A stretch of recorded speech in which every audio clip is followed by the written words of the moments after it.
Typically, whenever we're working with an existing Gradle project, we'll be using the wrapper, because that way we can ensure that everyone working on the project is using the same version of Gradle.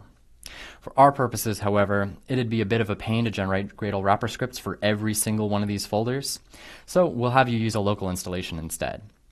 You can find these instructions in the course repository under 1.02 Exercise Install Gradle. These instructions will have you first check that you've got a working Java installation, and then we'll walk you through the process of installing Gradle. Note that if you're on Mac and you're a homebrew user, that's a very easy way to install Gradle.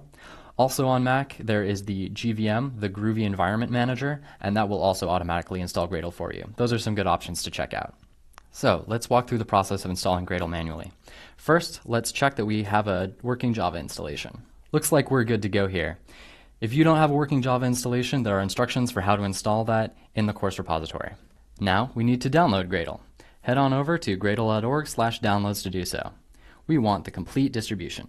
Once we have the Gradle complete distribution downloaded, we need to do a bunch of other things to get Gradle installed.